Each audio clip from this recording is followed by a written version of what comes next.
Guerre du M23 dans le Kivu, un drone armé a ciblé ce lundi l'avion alloué pour récupérer le vice-gouverneur, nommé dans des zones sous occupation du M23 à Minembwe, dans les hauts plateaux de Fizi au sud Kivu, selon des sources locales.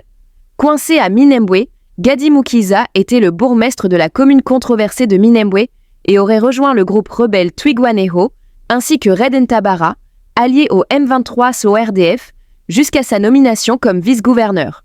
Affrontement meurtrier entre Wazalendo et M23 à Muku. Le territoire de Kabare, dans la province du Sud Kivu, est une nouvelle fois secoué par des affrontements armés ce lundi. Selon plusieurs sources concordantes, des combats sont en cours dans le village de Muku, entre les jeunes Wazalendo et les rebelles du M23 soutenus par l'armée rwandaise.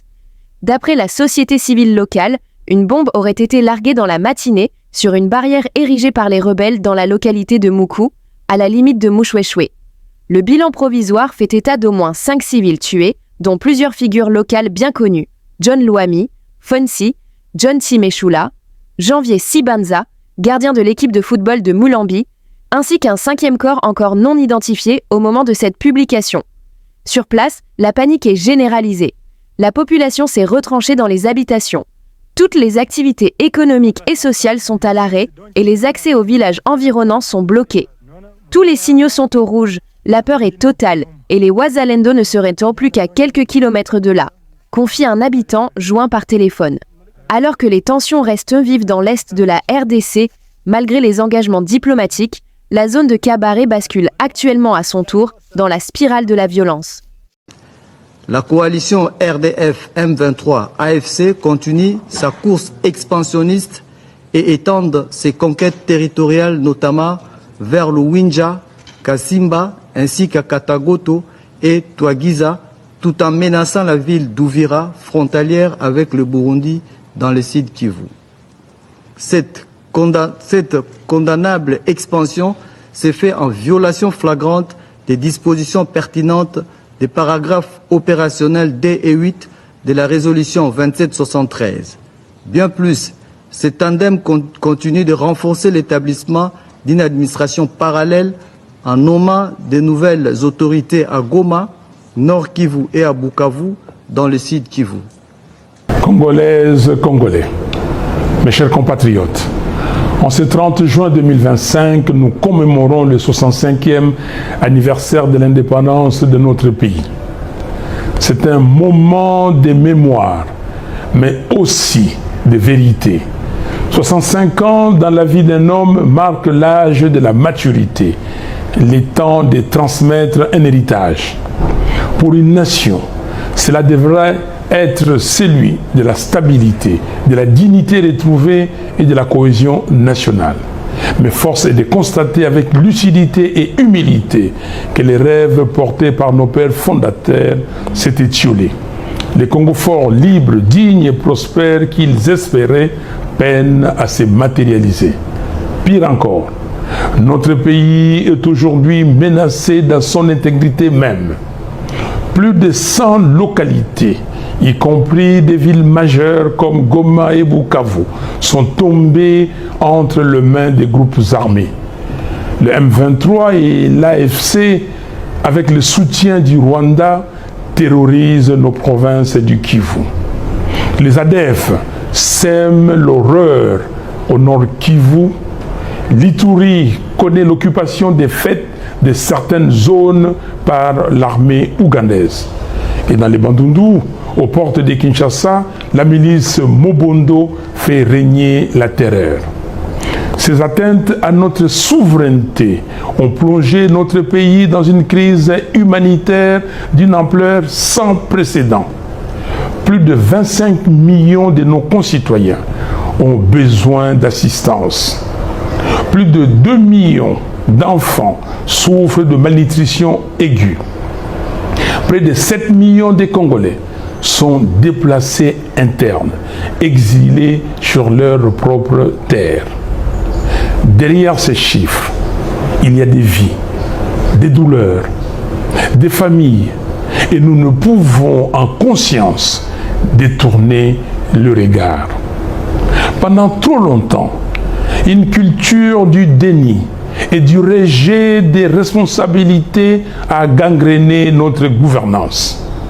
Oui, nous faisons face à des agressions extérieures, mais cela ne peut en aucun cas nous exonérer de notre responsabilité première, protéger notre peuple. Nous sommes comptables de l'unité perdue, de la misère grandissante, de l'absence d'espoir. Mais il n'est pas trop tard.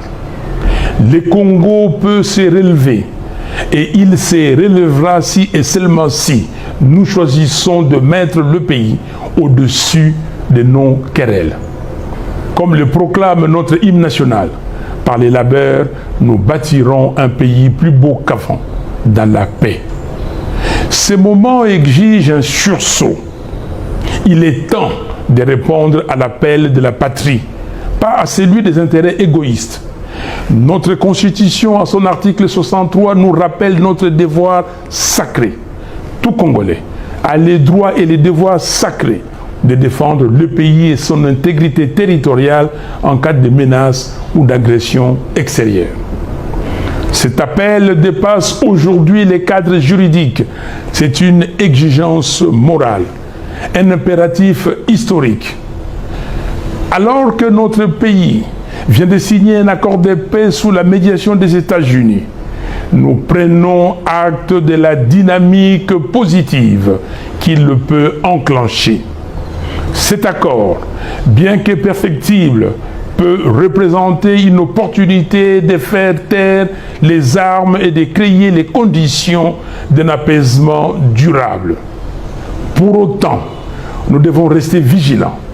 Aucune signature ne saurait remplacer la volonté résolue d'un peuple à défendre sa terre, à reconstruire ses institutions et à tenir debout.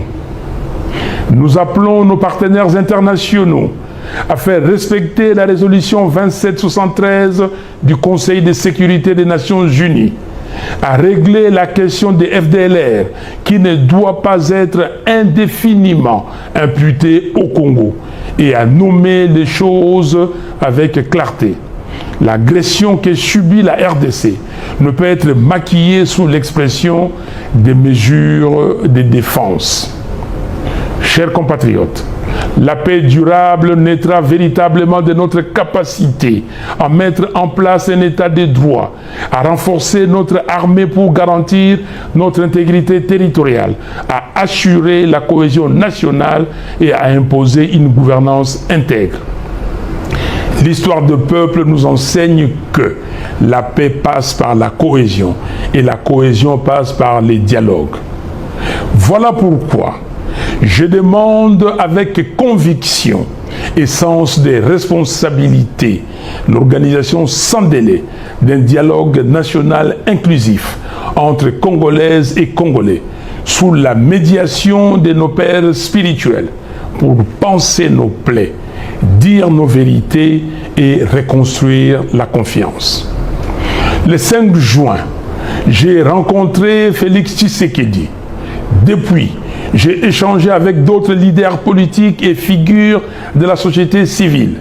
J'ai également fait part à l'entourage des principaux regroupements politiques de notre pays de ma volonté de rencontrer leurs leaders dans un esprit de responsabilité et d'ouverture, car l'heure n'est plus aux antagonismes stériles, mais à la réconciliation et à la cohésion nationale. Nous devons être capables de regarder dans la même direction, non pas pour uniformiser nos opinions, mais pour unir nos forces dans les camps de la patrie. Ne combattons pas la patrie, servons-la. Chaque Congolais, chaque Congolaise a reçu de Dieu un talent, une mission. Que ces dons servent non à détruire, mais à bâtir. Ce que nous léguerons aux générations futures déterminera la place que l'histoire nous accordera. En ce 30 juin, unissons-nous autour de l'essentiel, la patrie. Ne trahissons pas notre histoire, Ne trahissons pas notre peuple. Ne trahissons pas l'espérance. Vive la République démocratique du Congo. Vive la cohésion nationale. Vive le patriotisme congolais. Que Dieu bénisse le Congo et son vaillant peuple. Je vous remercie.